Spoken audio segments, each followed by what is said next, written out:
સાતમ આઠમના તહેવારોમાં સૌરાષ્ટ્રમાં સૌથી વધારે મેળાનું મહત્વ હોય છે, ત્યારે જુદા જુદા શહેરોમાં મેળા યોજાતા હોય છે અને રાજકોટનો જે લોકમેળો છે સૌથી મોટો લોકમેળો ગણવામાં આવે છે।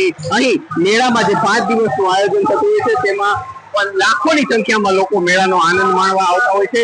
આજે મેળાનો આ ત્રીજો દિવસ છે, આઠમ છે, રાંધણ છઠથી આ મેળો ચાલુ થતો હોય છે। આ ત્રીજો દિવસ છે। શરૂઆત થઈ હતી ત્યારે ચકેરડીની મંજૂરી આપવામાં ન આવી હતી, પરંતુ હવે રાઇડ્સને મંજૂરી આપવામાં આવી છે। રાજકોટ લોકમેળામાં 34 રાઇડ લાગેલી છે, જેમાંથી 31 રાઇડને અત્યાર સુધી મંજૂરી મળી ચૂકી છે। જે 2 મોતના કુવા છે ને એક રાઇડર છે તેને હજુ સુધી મંજૂરી મળી નથી। મોતના બંને કુવાઓ બંધ છે, પરંતુ અન્ય રાઇડ્સો તે ચાલુ થઈ ગઈ છે, જેથી લોકોમાં આનંદની લાગણી છવાય છે। આજે આઠમને લઈ રાજકોટના લોકમેળામાં અનેરો માનવ મહેરામણ ઉમટી પડી છે। રાત્રિના દ્રશ્યો નિહાળી રહ્યા છો, જે રીતના પ્રદેશમાં લાઇટો ચાલુ છે, ઝળહળી રહી છે, લોકોમાં પણ મેળાનો આનંદ માણવાનો અનેરો ઉત્સાહ છે।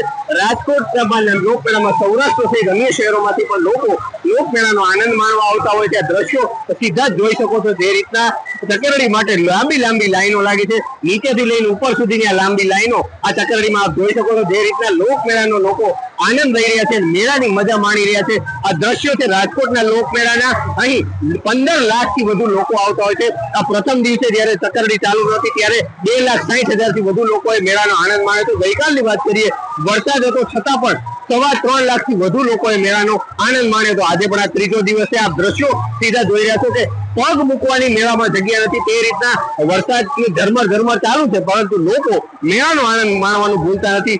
ખાણીપીણીના સ્ટોલ હોય કે આઈસ્ક્રીમના સ્ટોલ હોય, ત્યાં મોટી સંખ્યામાં લોકો આનંદ માણી રહ્યા છે, સાથે ચકેરડીનો પણ આનંદ માણી રહ્યા છે। લોકમેળો અવિરત લોકોને આનંદ આપી રહ્યો છે, તેવા દ્રશ્યો સતત જોવા મળી રહ્યા છે। કેમેરામેન રવિ ચાવડા સાથે રવિ મોટવાણી, TV 13 રાજકોટ।